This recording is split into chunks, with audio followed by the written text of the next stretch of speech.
ಇಲ್ಲ RSS ವಿಚಾರ ಅಂತ ಬಂದಾಗ ಈ ಮುಸ್ಲಿಂ ರೋಡಲ್ಲಿ ಪ್ರಾರ್ಥನೆ ಮಾಡ್ತಾರೆ, ಅವರು ಕೂಡ ಪರ್ಮಿಷನ್ ತೊಗೊಂಡ್ಬಿಡ್ತಾರ ಅನ್ನೋಂಥ ಮಾತುಗಳನ್ನೆಲ್ಲವೂ ಕೂಡ ಮಾತಾಡಿದ್ದಾರೆ. ನಾನು ಅದನ್ನು ಗಮನಿಸಿದ್ದೀನಿ, ನಾನು ಗಮನಿಸಿದ್ದೀನಿ. ತಮಗೂ ಸಲಹೆ ಕೊಟ್ಟಿದ್ದಾರೆ ಸರ್ ಬೇರೆ ಕ್ಷೇತ್ರದಿಂದ? ಹೌದು, ಭಾಳ ಒಳ್ಳೆ ಸಲಹೆ ಕೊಟ್ಟಿದ್ದಾರೆ. ಯಾಕೆಂದರೆ ಅವರು 84ರಲ್ಲಿ if I remember correctly KH Ranganath ಅವರು ಚಿತ್ರದುರ್ಗದಲ್ಲಿ ಜನರಲ್ ಕಾನ್ಸ್ಟಿಟ್ಯೂನ್ಸಿಯಲ್ಲಿ ನಿಂತರು. ಅವರು ರಿಸರ್ವ್ ಕಾನ್ಸ್ಟಿಟ್ಯೂನ್ಸಿನಲ್ಲಿ ನಿಲ್ಲಬೇಕು ಅನ್ನೋದು ಸ್ವಾಭಾವಿಕವಾಗಿ ಒಬ್ಬ ಶೆಡ್ಯೂಲ್ ಕಾಸ್ಟು ಲೀಡರ್ ಆಗಿ. ಆದರೆ ಜನರಲ್ ಕಾನ್ಸ್ಟಿಟ್ಯೂನ್ಸಿನಲ್ಲಿ ನಿಂತು ಪಾರ್ಲಿಮೆಂಟಲ್ಲಿ ಗೆದ್ದರು. ಈಗ ರಾಜಣ್ಣ ಅವರು ಮಧುಗಿರಿ ಕ್ಷೇತ್ರ ಜನರಲ್ ಆಯಿತು.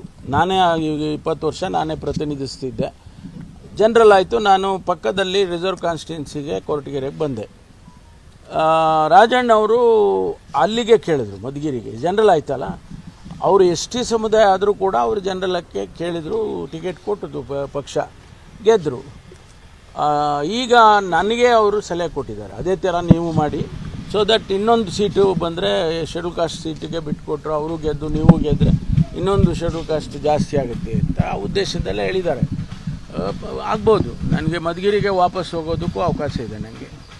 ಅದರಿಂದ ಅಲ್ವಾ, ಮಧುಗಿರಿಗೆ ಎಲ್ಲ ಅಪೇಕ್ಷೆ ಪಡ್ತಾರೆ, ಮಧುಗಿರಿಗೆ ಬನ್ನಿ ಅಂತ. ಪ್ರತಿಸ್ಪರ್ಧಿಗಳಾಗ್ಬಿಡ್ತೀರಾ ಸರ್? ಪ್ರತಿಸ್ಪರ್ಧಿಗಳೇನಾದ್ರು ಆಗ್ಬಿಡ್ತೀರಾ? ಇಲ್ಲ ರೀ, ಆ ಥರ ಏನಿಲ್ಲ.